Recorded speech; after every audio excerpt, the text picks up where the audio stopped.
விஷயம் பாருங்கள், வாழ நினைத்தால் நாம் இப்படி வேண்டுமானாலும் வாழ்ந்து காட்ட முடியும். ஒரு சின்ன உணவகம் வைத்து நடத்தி கொண்டிருக்கக்கூடியவர் அவர். அந்த உணவகத்திற்கு ஒரு 10 வயது சிறுமி வருகிறாள். அண்ணா, அம்மா 10 இட்லி வாங்கி வர சொன்னார்கள், பணம் நாளைக்கு தருகிறார்களாம் சொன்னால், இப்ப அந்த ஹோட்டல் நடத்தக்கூடியவர், அந்த உணவகத்தை நடத்தக்கூடியவர், ஏமா கணக்கு நிறைய பாக்கி இருக்குமா, அம்மாவிடம் சொல்லு, இப்ப நீ வாங்கி விட்டு போ. சாம்பாருக்கு என்ன பாத்திரம் கொண்டு வந்திருக்கிறாயா, எங்க கொடு. அந்த பாத்திரத்தை வாங்கி சாம்பாரை நிறைத்து அந்த கேட்ட இட்லியையும் கொடுத்து அந்த குழந்தையை அன்போடு அனுப்பி வைக்கிறார். இப்ப அந்த குழந்தை சொல்லுகிறது, சரினா அம்மாவிடம் சொல்லுகிறேன், நான் சென்று வருகிறேன் என்று சொல்லிவிட்டு அந்த குழந்தை சந்தோஷமாக சொல்லுகிறது.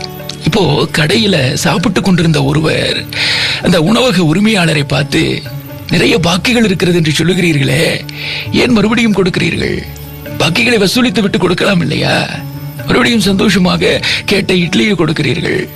இப்போ அவர் சொன்னார் பாருங்கள், சார் சாப்பாடு தானே சார், நான் முதல் போட்டு தான் கடை நடத்துகிறேன், பணம் செலவழித்து தான் கடை நடத்துகிறேன். ஆனாலும் இந்த மாதிரி குழந்தைகள் வந்து கேட்கிற பொழுது மறுக்க முடியவில்லை சார். அதெல்லாம் கொடுத்துருவாங்க, நம்பிக்கை இருக்கிறது. என்ன கொஞ்சம் காலதாமதமாகலாம், இன்றைக்கு கொடுக்க முடியாத சூழ்நிலையில் அவர்கள் இருக்கிறார்கள். எல்லோரும் பணத்தை சுலபமாக சம்பாதிக்க முடிகிறது. குழந்தை பசியால் கேட்டிருக்கலாம் இல்லையா? பசியால் கேட்ட குழந்தையை எப்படி நாம் அனுப்பி வைக்க முடியும்? எந்த நம்பிக்கையோடு அவர்களுடைய தாயாரின் அனுப்பி வைத்திருப்பார்கள்? நான் கொடுத்து விடுவேன், அந்த நம்பிக்கையில் தானே அனுப்பி இருப்பார்கள். அவர்களுடைய நம்பிக்கையை நான் பொய்யாக்க விரும்பவில்லை சார். நான் உழைத்து உழைத்து உழைத்து தான் சம்பாதிக்கிற இந்த காசு நிச்சயம் ஒரு நாள் வரும். ஆனால் இப்போதைக்கு அந்த குடும்பம் சாப்பிடுகிறது இல்லையா, அதுதானே முக்கியம்.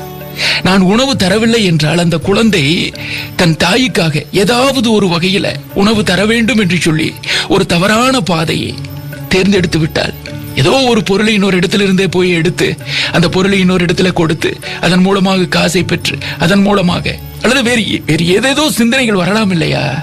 அந்த தாய் தன் குழந்தையின் பசிக்காக தவறான பாதைக்கு கூட செல்லலாம் இல்லையா? தாயும் திசை மாறலாம், குழந்தையும் திசை மாறலாம். ஆனால் என்னால் நான் நஷ்டப்பட்டாலும் இப்பொழுது நம் சமூகத்தில் நடக்க இருந்த 2 தவறுகளை தடுக்க முடிந்திருக்கிறது என்கிற சந்தோஷத்தை நான் பெறலாம் இல்லையா? என்ன சிந்தனை பாருங்கள். பாத்திரம் அறிந்து தர்மமிடு என்று நம்முடைய முன்னோர்கள் சும்மாவா சொல்லி வைத்தார்கள்? அவர் அப்படி சொல்லிக் கொண்டிருக்கின்ற பொழுது அந்த கடையில சாப்பிட்டு கொண்டிருந்தவர், கடவுள் இல்லை என்று யார் சொன்னார்கள்? கடவுள் இருக்கிறார், இப்படிப்பட்டவர்கள் மூலமாக கடவுள் இருக்கிறார். அவர் சொன்னார் இல்லையா? அந்த வார்த்தை நம்மை பார்த்து இன்னொருவர் சொல்ல நாம் வாழ